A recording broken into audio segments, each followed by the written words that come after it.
ഞാൻ നിന്നോട് കൂടെ ഉണ്ടായിരിക്കും. ധീരനും ശക്തനുമായ മനുഷ്യ, കർത്താവ് നിന്നോട് കൂടെ. വചനം പറയുന്ന കാര്യമാണ്. അങ്ങനെ ഒരു ഉറപ്പ് കിട്ടിയതോടുകൂടെ ഗിദെയോൻ ഇങ്ങനെ ആ മനുഷ്യരെ, ശത്രുക്കളെ പരാജയപ്പെടുത്തുന്നത് കാണും.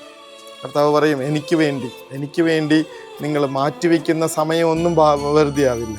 എനിക്ക് വേണ്ടി നിങ്ങൾ ഇറങ്ങിത്തിരിക്കുന്ന കാര്യങ്ങളൊന്നും വെറുതെ ആവില്ല.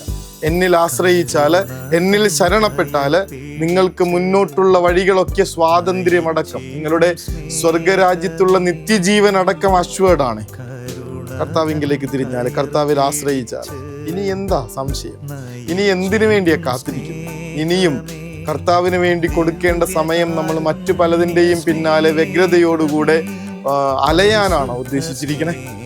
കർത്താവിന് വേണ്ടി സമയം കൊടുക്കുക, കർത്താവിൽ പരിപൂർണമായി ആശ്രയിക്കുക. മറ്റുള്ളതെല്ലാം നിനക്ക് കൂട്ടിച്ചേർക്കപ്പെടും.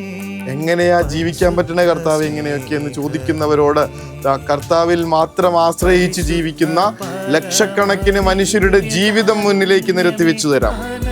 കയ്യിലൊന്നുമില്ലാതെ കർത്താവ് എന്ന ഒരൊറ്റ ബലത്തിൽ ജീവിക്കുന്ന മനുഷ്യരുടെ കരുത്ത് ഈ ലോകത്ത് ഒരാൾക്കും തകർക്കാൻ പറ്റാത്ത, കാരണം അവരുടെ കൂടെ കർത്താവാണ്.